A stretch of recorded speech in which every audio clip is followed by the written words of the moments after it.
I have no idea who you are. And yet it's like you are just insulting me on Twitter, which that happens like on a micro scale. We've gotten it. That's what I mean. It happens on a micro scale where someone like shits on a video we posted on YouTube. And I'm just like, who are you? Who are you? Okay. On a micro scale, I think that our haters are... it's fucking hilarious to me. It makes me laugh so much, and it brings me joy. Like the comments that are like nice, I'm like, whatever.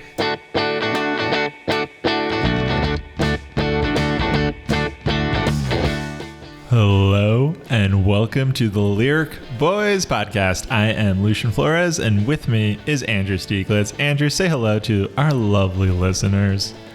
Lovely listeners, content hounds, Lyric Boys stands. Hello. Hello, audience.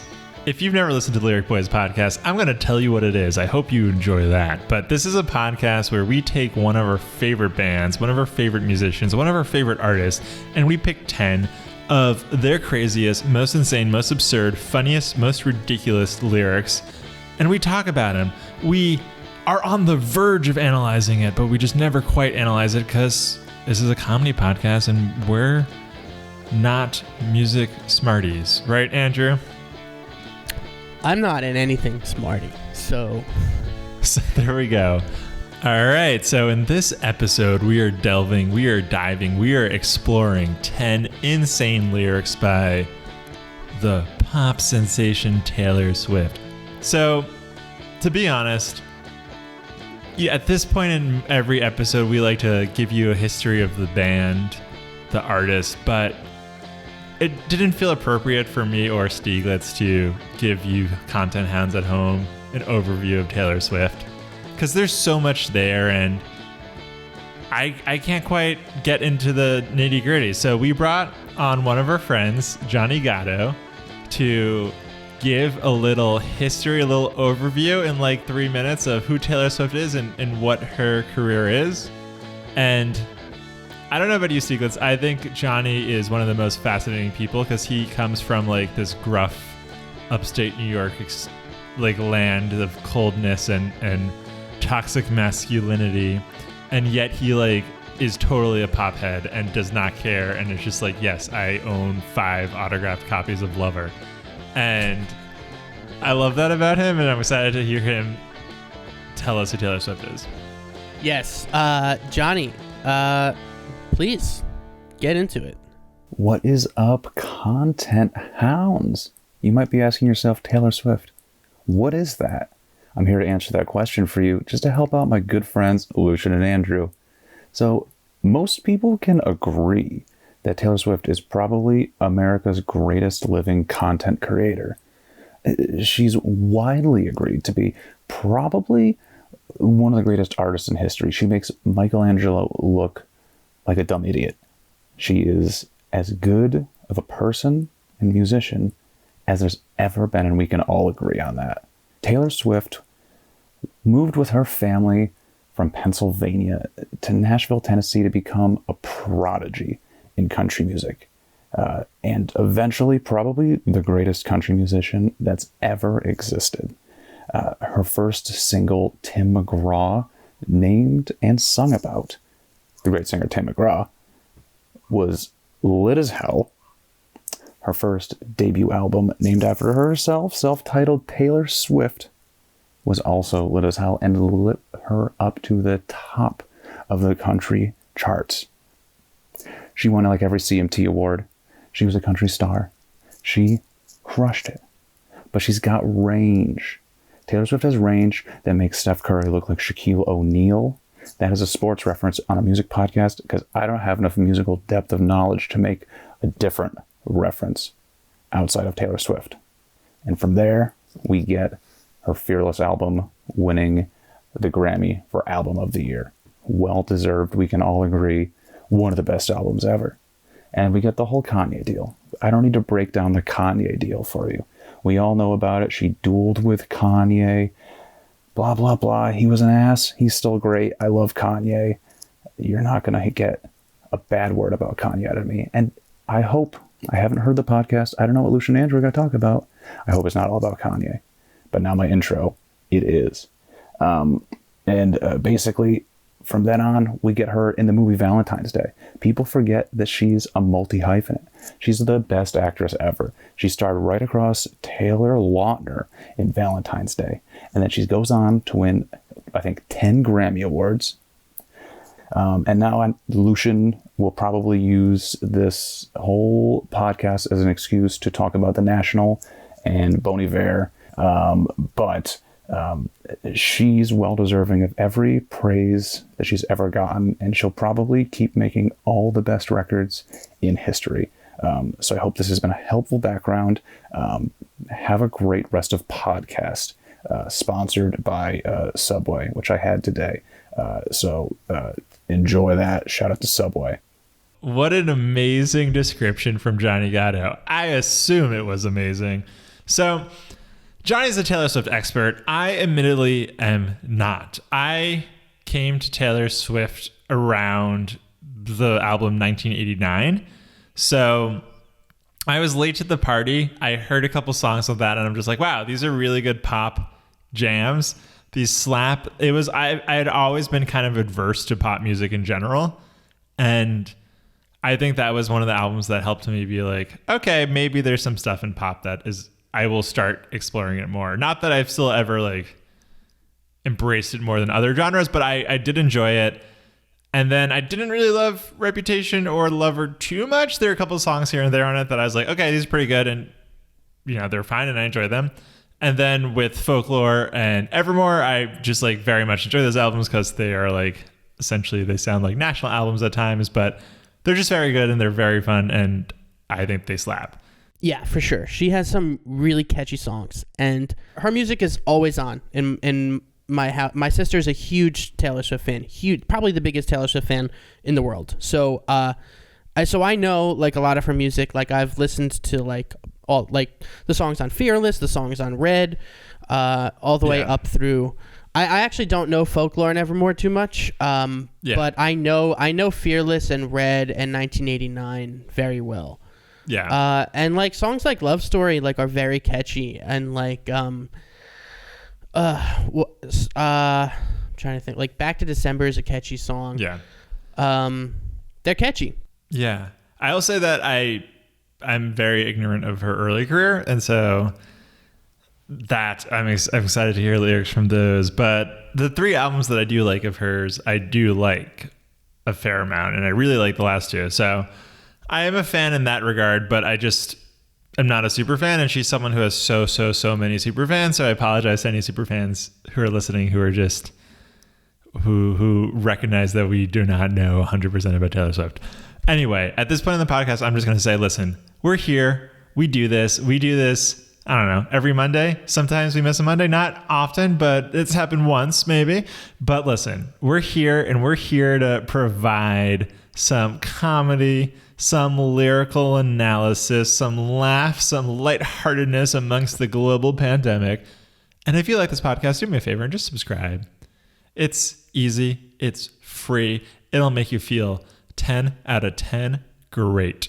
And listen, you'll get an episode delivered to your device because that's how like subscriptions work, right? And you'll never miss an episode, so you don't have to lie awake in bed thinking, oh man, I hope I'm not going to miss a Lyric Boys episode.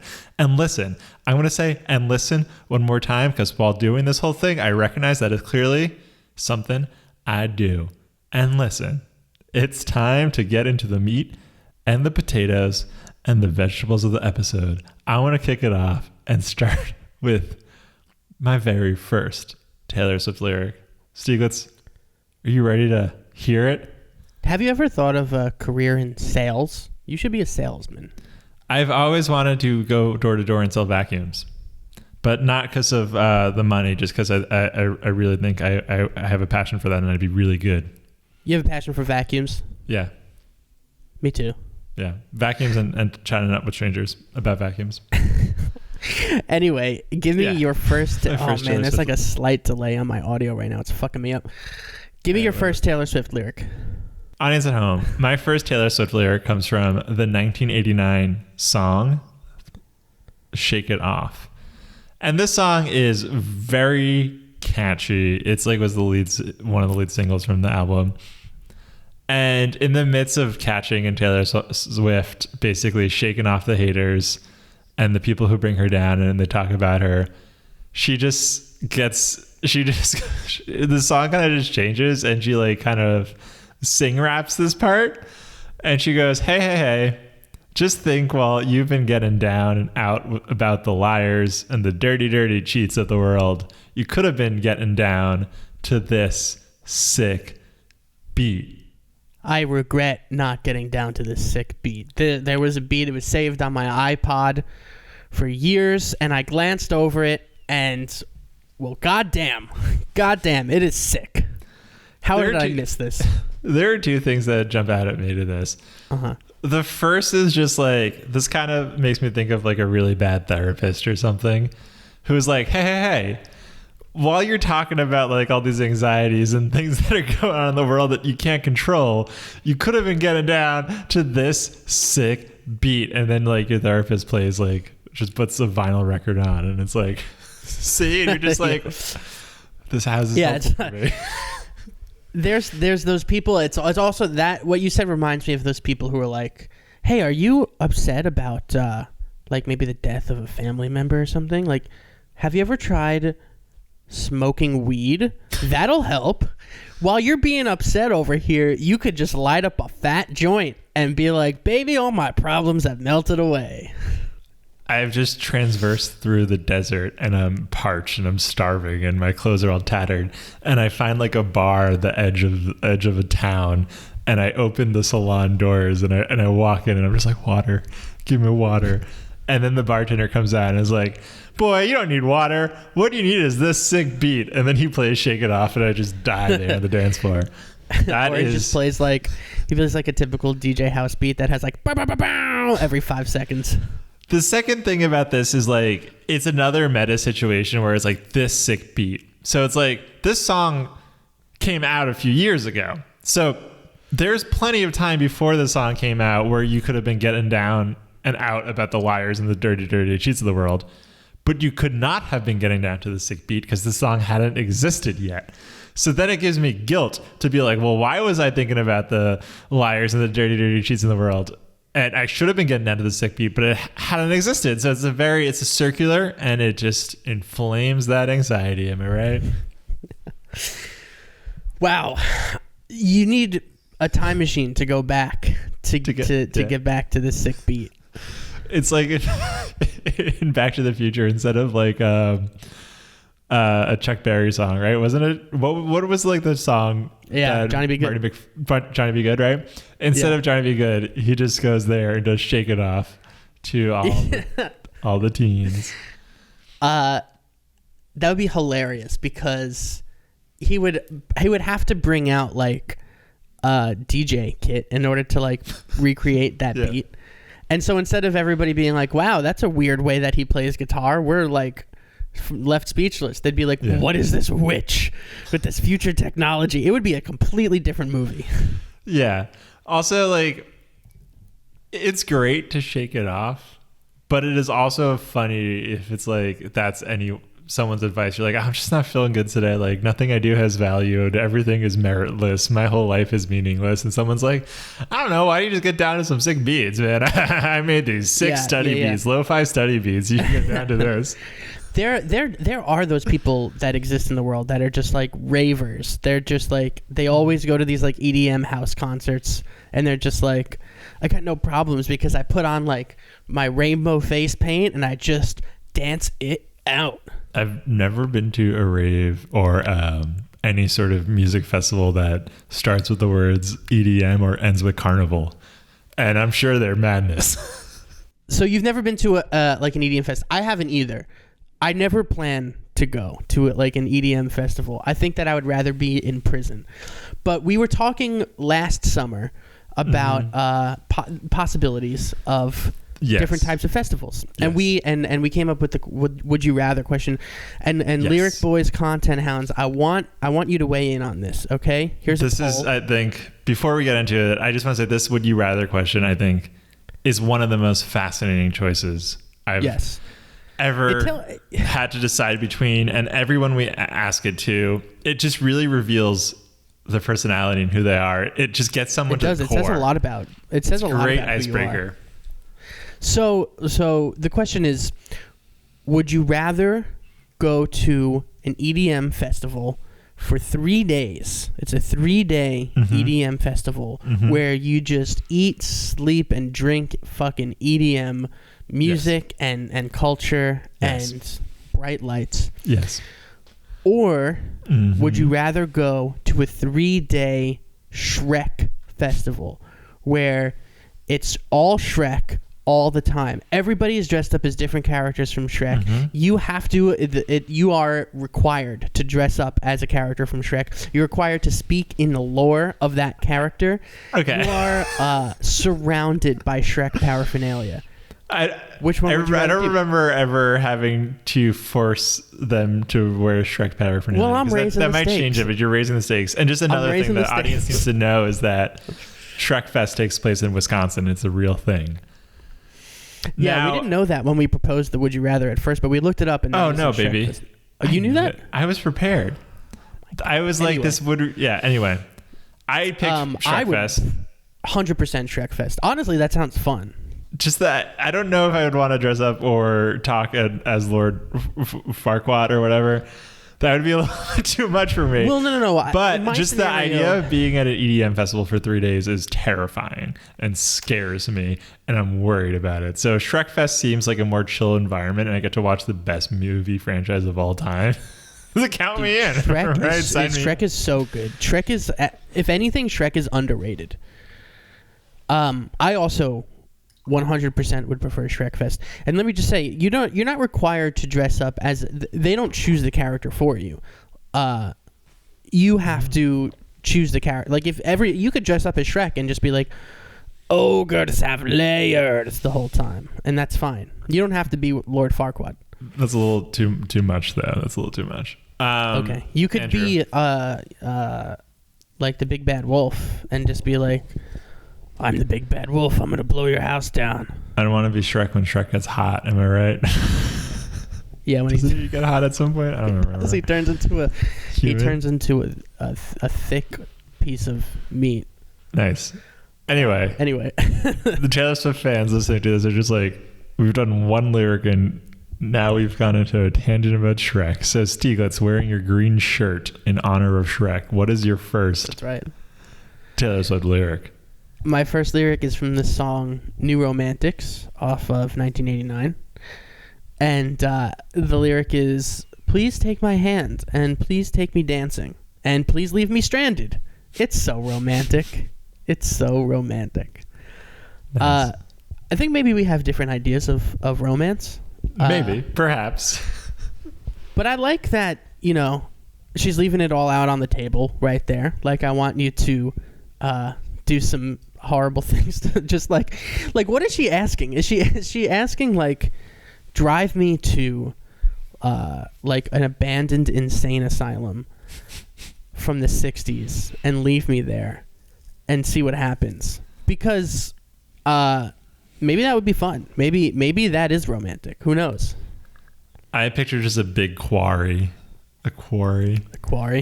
And what is that, like a field? Like a place where you quarry. Damn, now you're testing my knowledge of quarries. I think of it as like a place where big trucks like mine rocks and I don't know, shale. Okay. What are these words? Okay. Anyway, yeah, I mean, it reminds me in some way of the Blink-182 lyric we discussed from Feeling This. That was like, place your hand in mine, I'll leave when I want to. It's like Taylor Swift wants that type of man who's like, let's have fun and then just ghost me. Like, let's go out tonight, and then at some point you're gonna say like, I gotta go pee, and you're never coming back, and baby, that would be so much fun. Yeah, but see, I feel like then she'd write a song and be like, why did you ghost me? And then he'd be like, so she wants that. That's the fun of maybe she wants inspiration for songs. She's like, I don't care about our relationship. I just need to. I signed on to a record label, and I have a contract. So if you could do something terrible to me to allow me to sing a song, that would be great. she's like, I've been having a really good string of like lots of good dates and just great relationships, but like something bad needs to happen so I could write a good revenge loves like there's no real song fodder for good songs there. You know, I need. Can you just like slap me right now? Okay. So when she delivers this in the song, is she saying it like, is it pretty anthemic and big, or is it like kind of just sounds very sarcastic? Because she's like, it's this so song romantic. is definitely anthemic and big. No, it's I mean the line is sarcastic to say that very sad. I want you to leave me stranded. She obviously doesn't want that, but we're making jokes here, baby. That's what we do. There are times when really big pop stars like write lyrics like that, and I'm like, who are these people that are abandoning these very famous pop stars who clearly will like write about it? That's a really good point, actually. I never thought of that. Like, it's like, who's like, yeah, I'm dating Taylor Swift, but I don't know, I'll ghost her and we can go get like waffles or something. That'd be chill. Yeah, like I get it, like when she's at the very beginning of her career when people don't know her, but like she's like 6 albums in at this point, and you're like, she's like sold out massive stadiums across the world, and they're like, talking to this girl Taylor, I don't know, maybe it's something, maybe it's not. Yeah, I mean, not that obviously you don't want to like ghost or strand anyone, but I'm just saying at this point, if you're stranding Taylor Swift, you know what you're getting into. Who's doing that? You're gonna be on a song, and you're gonna be an enemy of so many thousands of stans online, millions of stans. Yeah. So right, my second lyric Taylor Swift album is my second Taylor Swift lyric is from the album Lover. And it's from the song You Need to Calm Down. I don't know this album as well. Oh, I don't know it super well too, but this song was like really big single from the album. About those Twitter beefs. Or about one-sided Twitter, just like the haters. The haters. It's about Taylor Swift coming at her haters, right? Yeah. And the lyric is, you are somebody that I don't know, but you're taking shots at me like it's Patron. And I'm just here like, damn, it's 7 a.m. Say it in the street, that's a knockout. But you say it in a tweet, that's a cop-out. And I'm just like, hey, are you okay? You know, I don't understand. I don't think I've ever met, maybe I have, but I don't think I've ever met a person who like viciously attacks celebrities on social media. Who are these people? And they exist. Yeah. They obviously exist because you see it on Twitter. But like, yeah, who are they? What do you think this person is like? Well, I know you said you haven't met anyone, but I'm sure you have. I'm sure some people in your life are totally like this and you just don't know it. Yeah. Statistically speaking. The funniest part about this, it was all like, it's just, you are somebody that I don't know is a hilarious opening line to be like against your haters. It's like, I have no idea who you are, and yet it's like you are just insulting me on Twitter, which that happens like on a micro scale. We've gotten it, baby. What? We've gotten it. That's what I mean. It happens on a micro scale where someone like shits on a video we posted on YouTube, and I'm just like, who are you? Who are you? How did you find this video? Why don't you like it? And then also, why did you just leave a comment? It is just like, okay. On a micro scale, I think that our haters are, it's fucking hilarious to me. It makes me laugh so much, and it brings me joy. Like the comments that are like nice, I'm like, whatever. The comments that call us quote unquote, not me saying it, but the comments that call us retarded make me laugh so fucking much, because it's true. Like, I don't know, who are you? Like, where do you even get the audacity? It's so funny to me that a person's brain would be like, yeah, you can say this, that's okay, that's acceptable. And you know, on a micro scale, when we experience that, it's like not often. But like Taylor Swift's phone is, whenever she goes on Twitter, I'm sure it's blowing up with everything. I feel like if I was bigger, it would annoy me. Oh yeah, and I would definitely, like, if I were in a place where I actually had like fans and hashtag stans, that is a scary place to be. That is kind of frightening, that loss of privacy and just constant attention. Yeah, but I bet it must change you as a person. But it is just so funny to me just to be like, if Taylor Swift responded to all of her haters and just wrote, "You are somebody that I don't know," that would be legendary. That'd be hilarious. Yes, yeah, that'd be great. It would be a lot. It would take a full week for her to do that, but it would be hilarious. And I also like that it ends with her being like, "Hey, are you okay?" Yeah, I would love for there to be a new constitutional rule of anything you tweet, you have to go out and publicly take a megaphone and say it in the town square for everybody to hear. I bet there would be a lot less tweets. Yeah, I mean, it would take a lot more effort to get your thought out there. Give me your second Taylor Swift lyric. Swift. Okay. T Swift. My second T Swift lyric comes from Welcome to New York, off of 1989. And the lyric is, "It's a new soundtrack. I could dance to this beat. The lights are so bright, but they never blind me. Welcome to New York." And I picked that because, well, we'll get into the actual lyrics, but you go to contrast that with what's the New York right now in the pandemic, and it's a different world. I remember when this song came out, and this was the first song that I had heard on 1989. And I remember Taylor Swift had moved to New York and suddenly was going ham on Instagram, posting New York stuff. And me and all my New York friends were a little cynical about that. There was definitely I remember when Taylor Swift moved to New York, there were articles in New York magazines and websites that were just very cynical about it and be all right, what are you doing here? Stop being so enthusiastic. But that's such a New York response. Somebody moves to New York and they're like, "Wow, isn't this great?" And you're like, "What the fuck are you doing over here, man?" Yeah, she would get cookies at Levain and post them, and people would be like, "Everyone gets cookies at Levain. You're not discovering something new." But I don't even know what Levain is. It's a cookie spot. Cookie place. All right. Cookie place. Very good cookies. Very good. One thing that this song did kind of interestingly, which I guess there was a while where Taylor Swift wasn't super open about anything that could be remotely political, right? She was not. I think in the midterms in 2018, that was the first time she was ever you should vote for this person.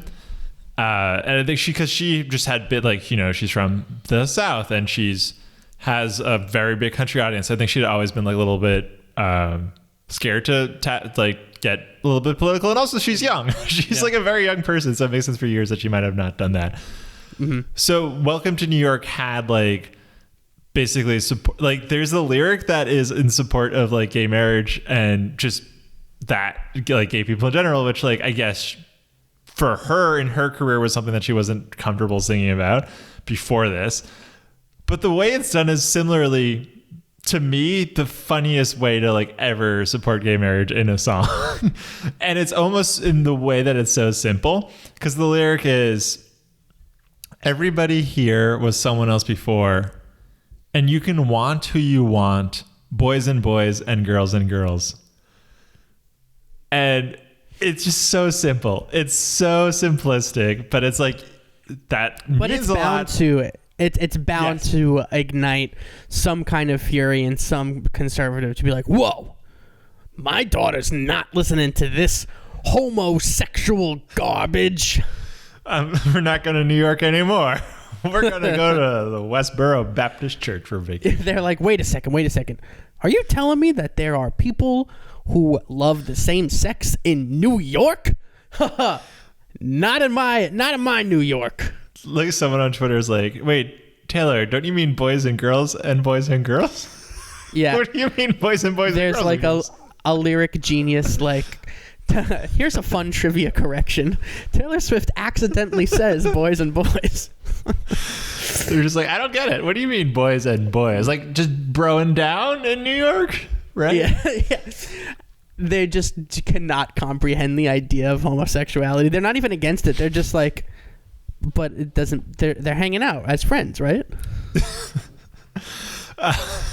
Yeah. Like throwing footballs. Yeah. Maybe playing some tag.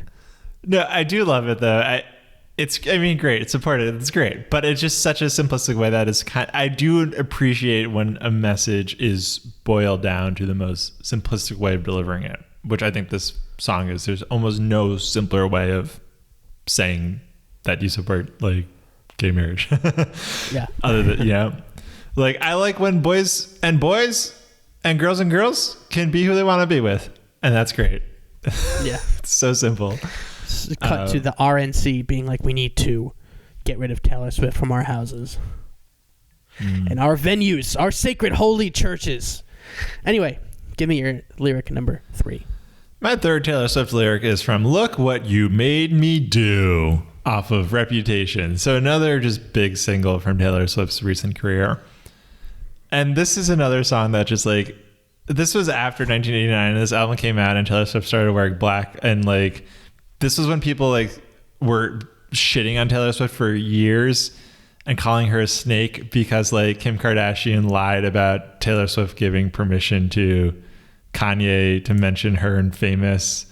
And there was this whole thing, and turned out like Taylor Swift was like right all along and she never gave permission, and Kim Kardashian was just like an asshole and Kanye was an asshole, as you expect. Yeah, I gotta say, the Kanye song Famous, I think that song is very disrespectful. It is completely. It's funny. It's not like a mean. Good. It's like not. I can't listen to it because I just feel like it's just like, God damn, that's not cool, man. So the lyric is basically like Kanye West being like, me and Taylor might still have sex. Why? I made that bitch famous.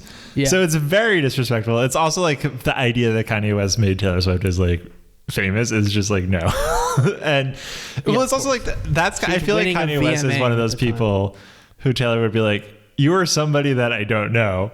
And Kanye is just like, what? How do you not know me? I interrupted you at the awards, and then I wrote a song about how I made you famous. And then in the music video, there was like a naked body double of you, and Taylor Swift was just like, all right, dude, chill. Are you okay? Yeah. So anyway, this is this period where I think Kanye stands. I'm sounding too young when I say stands and Kanye stands, but Kanye West fans were like, oh my God, Taylor's such a liar. And then people were like, oh my God, she's such a snake. And they'd be like, snake emoji, snake emoji, snake emoji. So Taylor Swift really embraced that and was like, this is my dark, vengeful period where I'm a bad girl. And then this song was like, look at me, I'm a bad girl. And then in the middle of the song, shit's happening, and Taylor gets a phone call, and she picks up the phone and she goes, I'm sorry, but the old Taylor can't come to the phone right now. Why? Oh, because she's dead. Boom. The world knows the old Taylor that we all know and love. The sweet Southern, welcome to New York, bags packed, cheerio. Taylor Swift is gone. And in her wake is dark, anti-matter Taylor Swift. It's like Spider-Man 3. Yeah, it's Venom. So it's hilarious. I think this is one of the most, like, Taylor Swift has a knack from having like some kind of like cheese factor, but it's also like a fun cheese factor. So this works for me. This is like, to me, one of the most memorable, like just like moments. The sheer audacity, sorry, I'm going crazy. The sheer audacity to put this into your song is fantastic. No other artist would do this. No other artist in their mind would be like, I'm sorry, the old Linkin Park can't come to the phone right now. The old Linkin Park. Remember when I said I was one step closer to the edge and I'm about to break? Well, I've broken. Take me home, country roads, West Virginia. That's my Linkin Park reference. Excuse me, the old John Denver can't come to the phone right now. Anyway, so hilarious to me. And also very funny because, well, I think now like people realize that Kanye and Kim were just treated Taylor Swift really poorly, and that kind of like now people are like, oh, Taylor Swift, we were mean to call her a snake, which is also internet people. Why do people on the internet post snake emojis on people? It's dumb. I kind of know what you're talking about, but I'm not as internet as you are. You're not as well versed in the culture. Yeah. I mean, I wouldn't. But again, like, who are these fucking people? Who are these people who are posting snake emojis to a celebrity? Like, what does that do? Anyway, it's not the time. It's not the place. It is funny that this song sounds like "I'm Too Sexy for My Shirt." Oh yes, I've heard that before. I forgot about that. Yeah. Yeah. I feel like it's funny because she's trying to be like dark, and it's like maybe you hit the wrong, maybe not the right beat for that. Yeah. So I love the idea too that someone is like has this moment in their life where they're like, you know what, I'm a new person now. Everything before this does not define me. I am a totally new Lucian. I am a new Andrew Stieglitz. Like, the old Lucian is dead. And then people just like talk to you like normal and you're like, excuse me. The old Lucian cannot engage with this BS tomfoolery because the old Lucian, he dead. Have you had a like a moment in your life? Because I have, and I could share it, where you were like, you're like, damn, I feel myself more mature now. Like, I feel myself changed. Like, you're like, have you ever been aware of like I'm a different person, man. I'm not that guy anymore. I assume this is a bar mitzvah story you're about to tell me. Yeah, it's definitely a bar mitzvah. As I'm reading the Torah, the sacred words, I'm like, God has made me a man. Look at my circumcision. They're just like, Andrew, you start giving a speech at your bar mitzvah and your voice just gets deeper and deeper as you speak. Yeah. That's what happens at bar mitzvahs. You start off like this, and you go, Baruch atah Adonai Eloheinu melech haolam. And suddenly all the ladies in the audience are like, oh my God, Andrew is a man now. He's really a man now. Give me your example because I'm curious about his circumcision through his pants. There was I remember the semester between the first semester of freshman year and the second semester of freshman year, and coming home and just being like, damn, I have grown, I have changed. You were just like better, looking at but it's just funny to look back on that and be like, you know, just like, I'm not that guy anymore, man.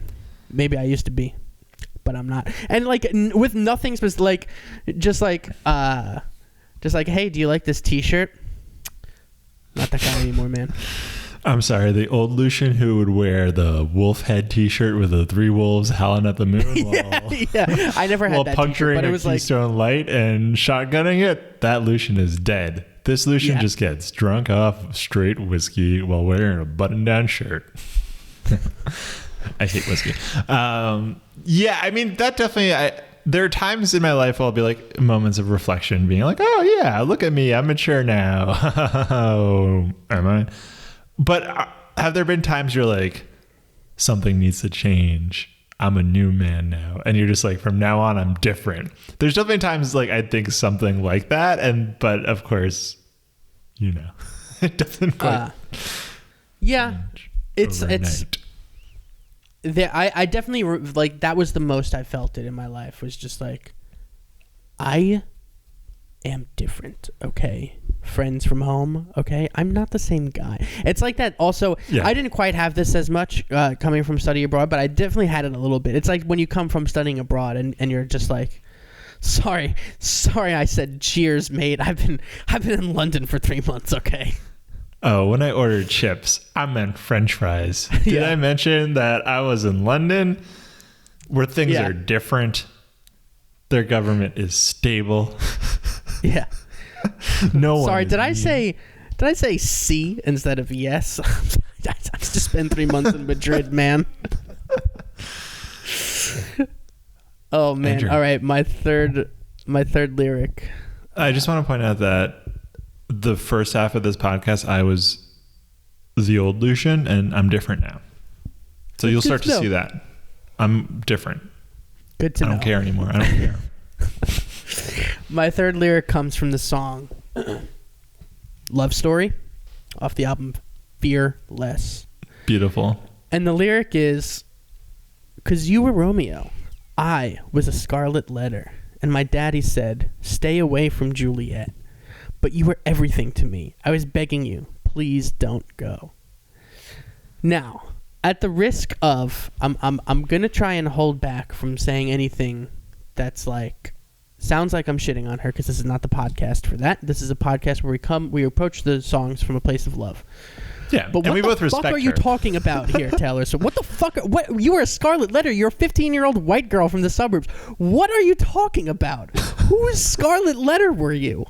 What?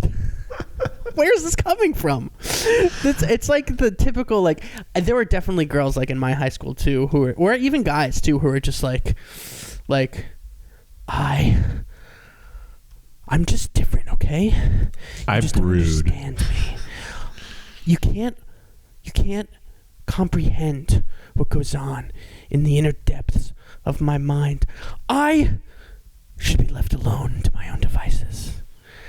Do not attempt to conjure me out with your love and affection, because I just can't be tamed. And Anyway, just that's like what this song sounds like. Stieglitz, we're just telling you to have dinner with us as a family. All right, you don't need Yeah, to only bring your chicken nuggets to your room every day as you watch like some anime. I'm a scarlet letter, okay? Please, I know how you talk about me. I know what you say behind my back. And one we thing just that told you that we were going to go to McDonald's together. One thing that just confuses me from like a purely metaphorical place is that she says you were Romeo, so this other person is Romeo, and then Taylor Swift's daddy said stay away from Juliet. Yeah. Okay. The daddy said it to telling the Romeo. You better stay away from my daughter. Okay. Wow. Which, like, okay, the song.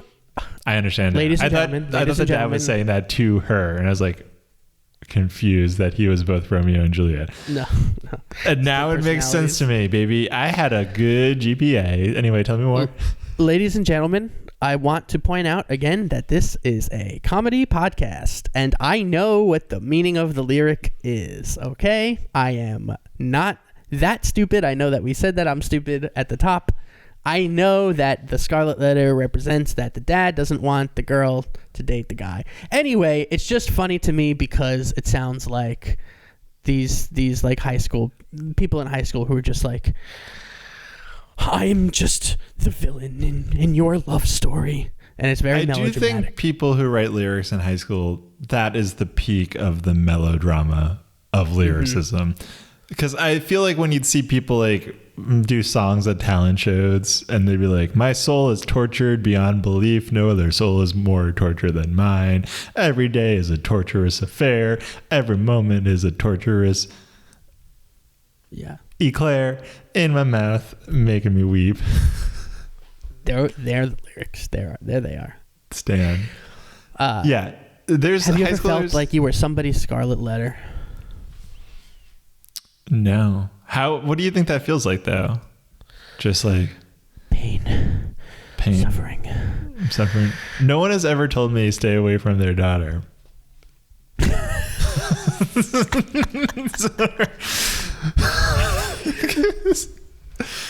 that is like a trope in these songs, right? Or I'm like, generally a hit with the parents. I'm not saying I'm a hit with parents. I'm just saying no one's ever been like, that kid is a bad kid. You stay away from him. Maybe I don't think anybody has said that about me ever in my life. I think that if anything, it would be the opposite. Like, that kid is too fucking lame for you, Johnny. Yeah. Don't hang out with him. I don't know why your parents are playing matchmakers. Your mom is like, oh, why don't you meet, or your friend's mom's like, why don't you meet Stieglitz? He's a nice guy. Yeah. Yeah. Love it. Yeah, I'm a hit with the parents. Parents love me. Do you have anything more you want to say with this lyric, or shall we move? No. Move on. All right. So my fourth Taylor Swift lyric is from Folklore, and it's from the song "The Last Great American Dynasty." And just to give context to the song, this song is about Taylor Swift singing about this woman, Rebecca Harkness, who married someone who had lots of Standard Oil money, who was like an heir to Standard Oil money. And they bought this Rhode Island mansion, and the husband died, and Rebecca would throw parties in this Rhode Island mansion, and like Salvador Dali would be there, and people would be like, oh my God, she ruined the Standard Oil family. She's like unbecoming of a woman throwing parties in a mansion, whatever, right? So that's kind of the song. And it ends with basically the house is just there empty. So 50 years is a long time. Holiday house sat quietly on that beach, free of women with madness, their men and bad habits. And then it was bought by me.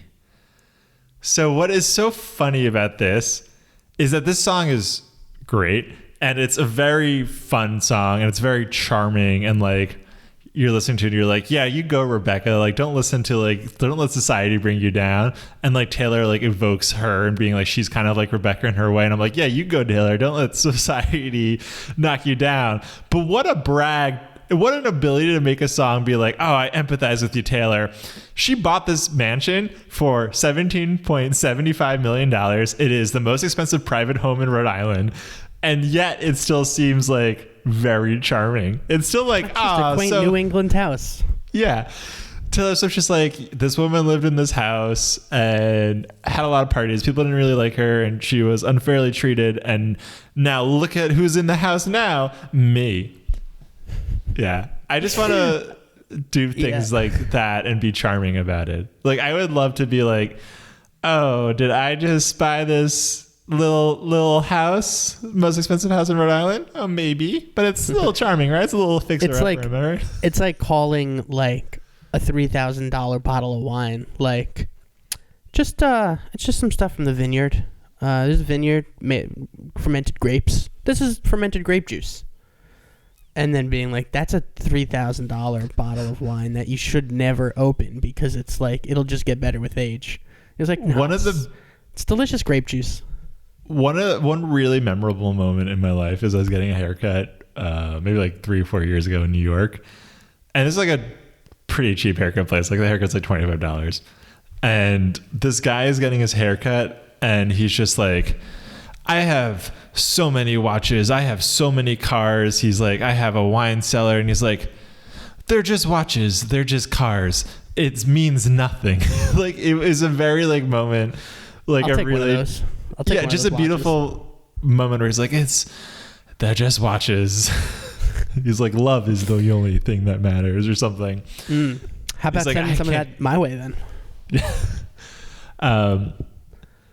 But yes, it is an interesting ability to be that relatable and make people like be like, oh, how charming, when you're just like splashing that guy. It's the opposite of saying like a Rolex watch is like my ice, being like, I got ice on my wrist. It's just like being like, I have a piece of equipment that allows me to tell time.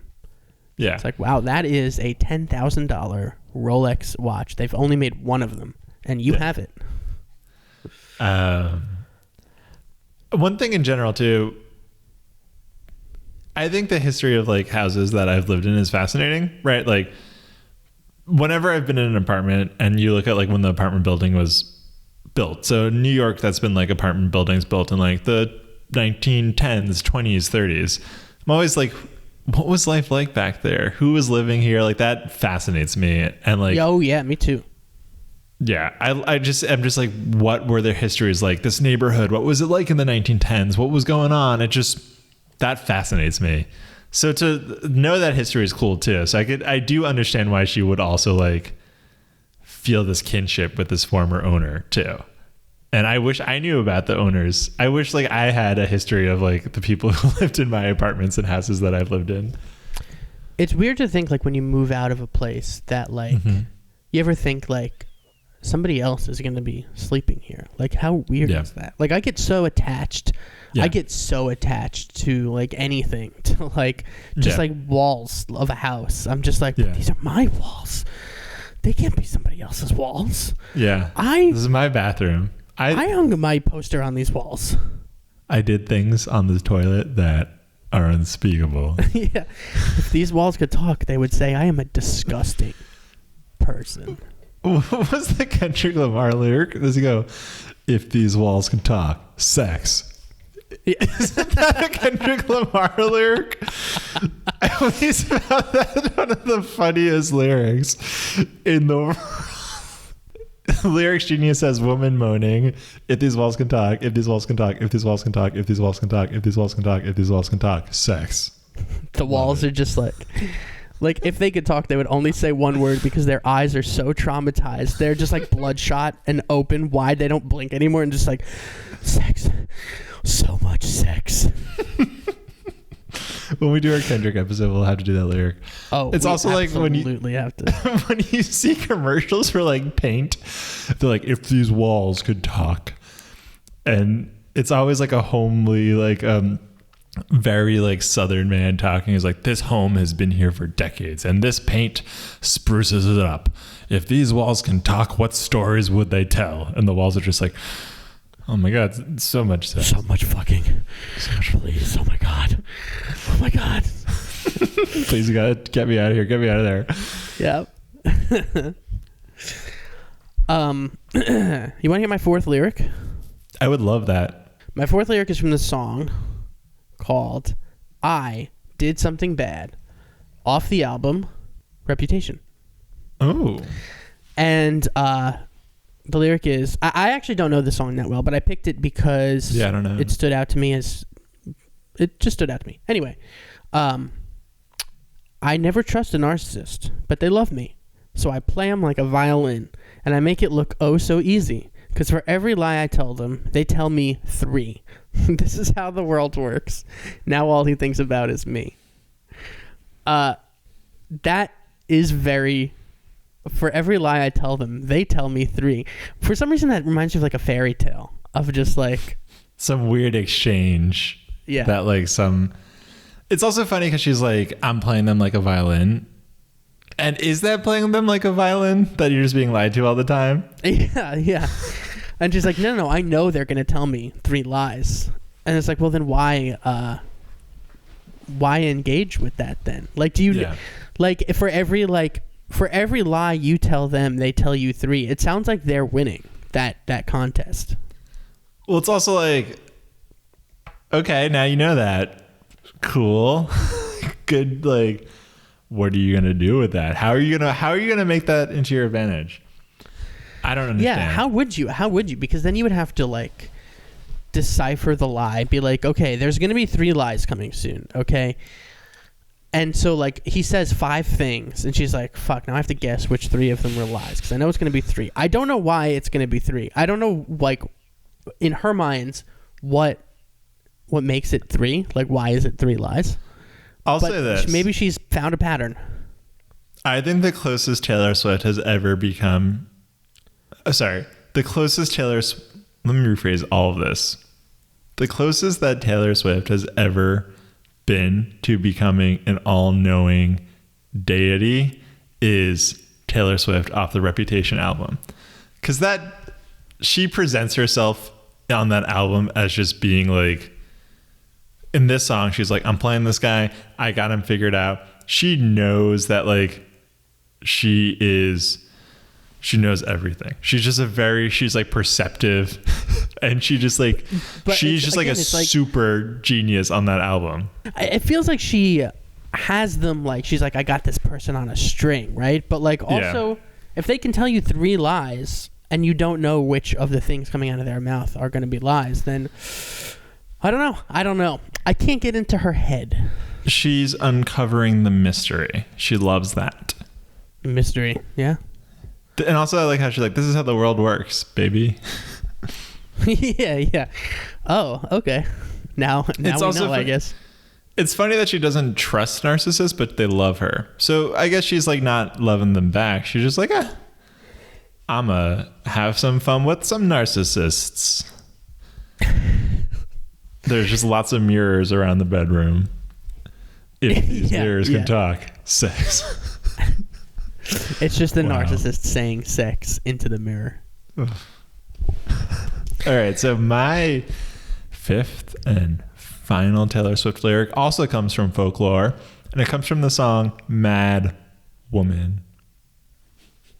And the lyric is, what do you sing on your drive home? Do you see my face in the neighbor's lawn?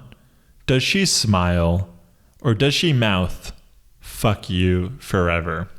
There's two things that jump off. The first and most obvious thing is when this song came out, there were a bunch of people, because it's basically the last lyric, the way it's said and the way the comma is placed could mean a whole bunch of things. So I delivered it as, does she smile or does she mouth, fuck you forever? Which implies that the face on the lawn is mouthing, fuck you forever. A lot of people heard this lyric and understood it as, does she smile or does she mouth fuck you forever? Which is a very different meaning. Oh, I didn't even think of it that way. Very different meaning. Yeah. And what is so funny to me about that, because it's already uncommon when Taylor Swift curses and drops the F-bomb. Yeah. So the idea that Taylor Swift would suddenly have a song with a lyric about mouth fucking forever is hilarious. Because in no world is that happening. No. But the idea that I know so many people that were like, wait, what did she just say? Like, excuse me, wait, what? So like, I do love that so many people were confused by that. This is also, I'm conjuring the image up of like an animated GIF on a lawn just saying, fuck you forever, fuck you forever, fuck you forever. Yeah, it is funny too that it's like, this person's so obsessed with thinking about her or whatever happened that he sees her everywhere. Or somebody paid their lawn guy to like cut in the grass a picture of her face with like a thought bubble that says fuck you forever. That's it. That's it, right? That's what it means? That's what it means. I think that's what it means. You've solved the issue. So she says, do you see my face on the neighbor's lawn? Does she smile or does she mouth fuck you forever? And so she paid her lawn guy to be like, what I need you to do is this. Make my face with a thought bubble that says fuck you forever, but I want it to be like as you're driving down and you change angles, it kind of changes, right? So you see me smile at first and then you see the thought bubble. And the lawn guy's like, I'm not going to do that. Another thing that is curious with this lyric is that it starts with, what do you sing on your drive home? Do you see my face in the neighbor's lawn? So the first lyric there is just, what are you singing on your drive home, right? Are you singing my songs? Are you singing some other songs? But I don't think she really cares about that question, because she clearly is talking and cares a lot more about this neighbor's lawn and her face on the lawn. I don't think she really wants the answer. I think it's a disingenuous question. Wow. And maybe she's like, I just need you to distract your brain for a moment so that when you do pass this, it's going to really take you by surprise. I guess also, I do wonder if she's like, what do you sing on your drive? Because I think this song is about like those two people she hates, the two like record executives who own her masters, and there's like the whole dispute, and that's why she's re-recording all of her songs, and she just like absolutely hates these two people, and she just like, they're clearly her least favorite people in the world, like. Yeah, and they probably should be. Yeah, but I think it's interesting that, so I think the song is about them. So it's like, when they go home on their drive home, are they like singing Taylor Swift songs? I do like that when she like throws her weight around as a pop star in her lyrics. I think that is fun when she's like knowing and is like, yeah, I know I make some catchy big songs, and are you singing those on your drive home? I do think that's a fun vibe. Mm-hmm. It's also like if you were like someone and say like had a relationship with a big like singer or musician or something, and then had a falling out, it's like, oh, do you still like enjoy the music? Probably not. But it's like so undeniably catchy that you're just like, guess I'm gonna listen to the Mad Woman, but also know the song is about me. And hey, I would listen even more. Yeah, you're like, that's me.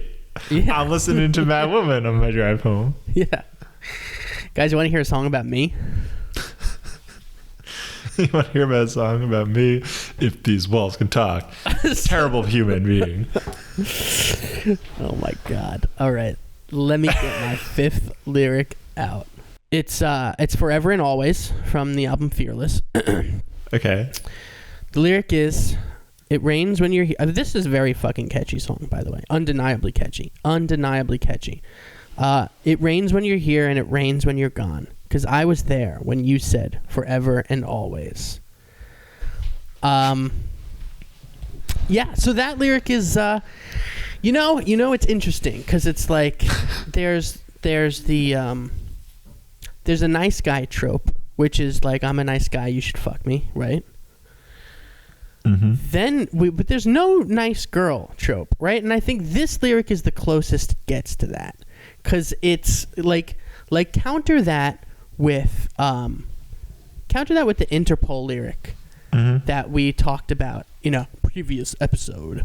That says the Interpol lyric is, I know you've supported me for a long time. Yes. Somehow I'm not impressed. Exactly. And yeah, and then you go here and it's like, you said you loved me. I don't understand. And it's like, yeah, we talk about the nice guy trope all the time. This, I think, is the nice girl trope. I think we need to make a nice girl trope where it's like, you said forever, and it's not forever. And the guy's like, I'm only 15. What the hell did you want from me? You said, are you going to be with me forever? And I was like, I guess. And I'm breaking up with you because I'm 15. Like, of course I'm breaking up with you. What did you fucking think? It reminds me of when I learned what that Meatloaf song actually meant, Paradise by the Dashboard or whatever, right? Yeah. I think you explained it to me and I was like, wow. This song would play. That was Johnny that explained it to you. This song would play on like classic rock radio stations when I was younger, and I'd be like, I had no idea what it meant. I didn't know that baseball call was just like sex metaphor. Basically, that song is like Meatloaf wanting to sleep with this person and her being like, well, hold up there, mister. In order for you to sleep with me, you're going to have to say that you love me forever and you're going to be with me forever. And Meatloaf is like, can I do that tomorrow?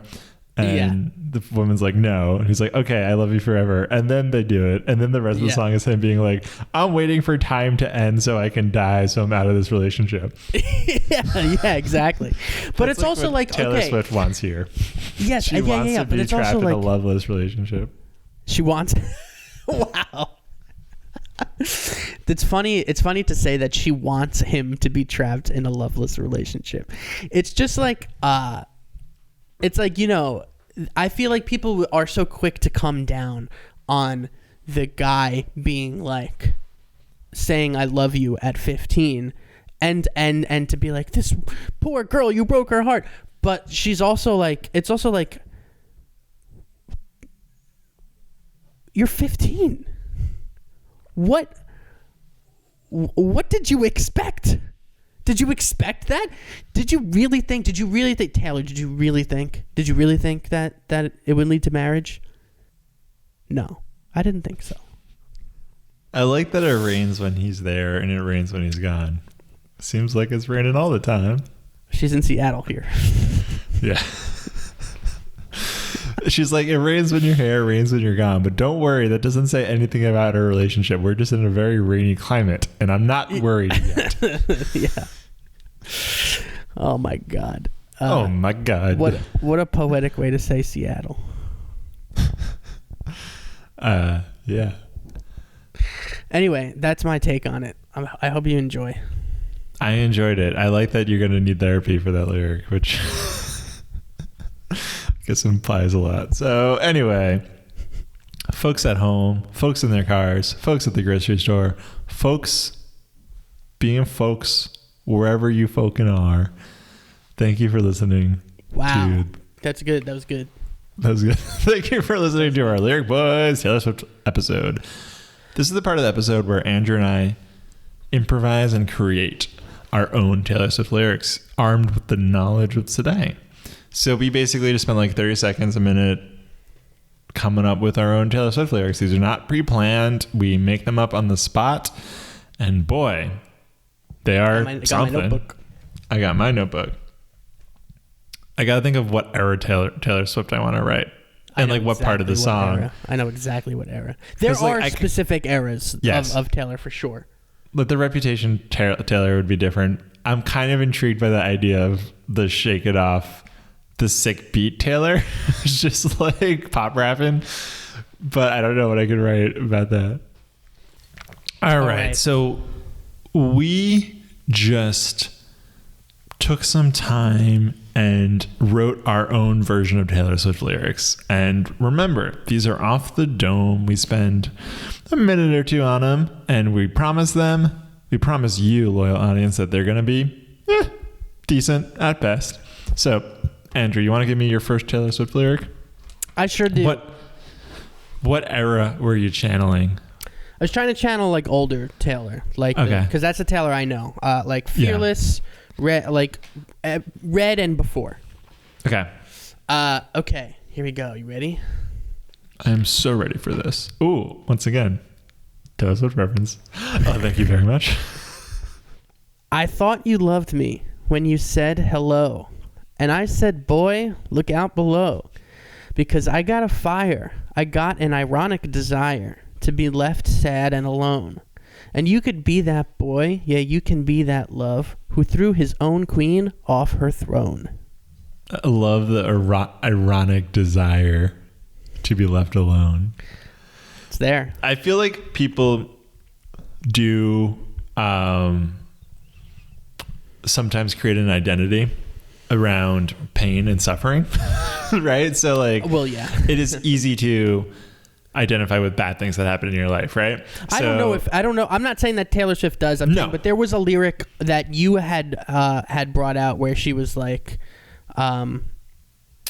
maybe it wasn't you, maybe it was me. It's yours when you're like, leave me alone, oh, please leave me stranded.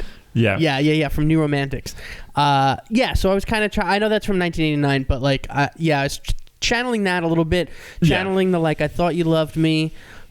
Channeling like you threw your queen off her throne. Well, I'm just saying, I do think that some people probably identify with the idea of being left and being like in toxic relationships or being left brokenhearted in a way that they're like, this is my identity now. And I like that she's like, in your version of this song, that it's like, I have this ironic desire to be left alone. Love it. Yeah, she will. Well, yeah, maybe she does. Let me hear your lyric.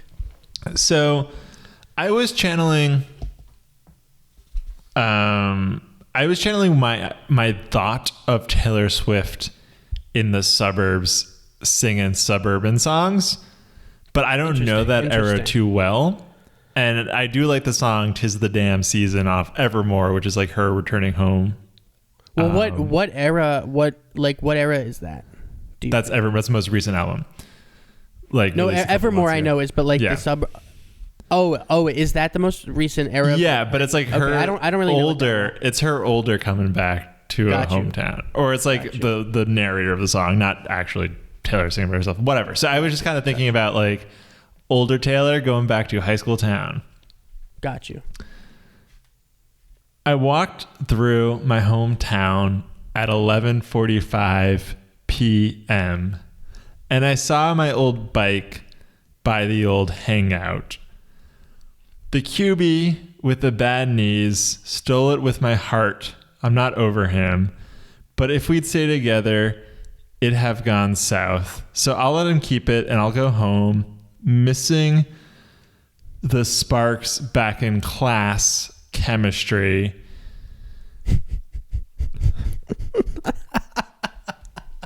His American dream keeps him here, but I'll roam, driving this McLaren down my old roads. Driving this extremely expensive piece of machinery. Dude, I fucking love McLarens. Oh my God. If I could have a car, it would be a McLaren. I mean, not a car. If I could have an expensive car. Can you imagine just like you suddenly someone just gives you a McLaren, you're like, all right, the upkeep is yours, and you're just like, like, where do I park it? And I have to park this on the street in Queens. It's just like so low. Every time you get out, you're just like, oh. The reason I've been a McLaren in this is I wanted to channel her in that woman. Yeah. Just like, love. Let me say, 100% see the QB with the bad knees who I still have feelings for. That was very good. Also, thank you. Sparks flew in chemistry class. Like it. Thank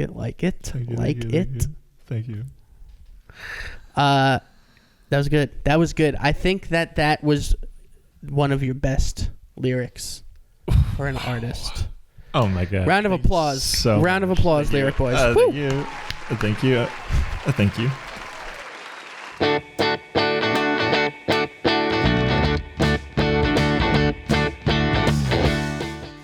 Audience at home, the Lyric Boys are out. We need to go back to our home planets. But listen, I'm going to give you the dish. Are you ready for the dish? Do you think they're ready for the dish, Andrew? I'm not even ready for the dish, but you're going to give it anyway. So I'm going to give the dish. I wasn't even waiting for a real response. I don't care about your input.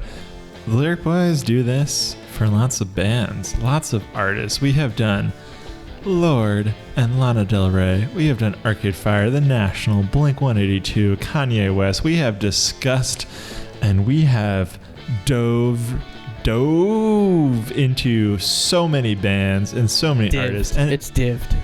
We have dived into so many bands, so many artists, and we're having a blast. And if you like this episode, if you want to hear more, do us a big solid, a big I gotcha fam. Wow. And subscribe. People think that you're like 16 on this podcast by the way you talk. We are actually 47 years old, both of us. Yeah. So basically just subscribe to the podcast wherever you get your podcast. That could be Spotify, that could be Apple, that could be YouTube, whatever. I don't care. Listen to us, love us, do what you want with us. Subscribe. And hey, if you want to keep in touch with all that Lyric Boys jazz, you can go to Twitter, you can go to Facebook, you can go to Instagram and TikTok, and we are at the Lyric Boys in all of those platforms, and we'll be posting stuff. We'll be there. We'll be active. We'll be having a good time. And audience, listen. You like this song that's playing under the track? That's oh my God. I can't believe you're doing it. I can't believe it. Do you like this song? If so, Andrew has news for you. Go fuck yourselves. Wow. Also, really go to for no reason. Go to Freelancer. That's Freelancer. Once again, that's Freelancer. NY. Freelancer Music. NY. Type in Freelancer Music in Google, and then the Bandcamp page that comes up, that's my Bandcamp page.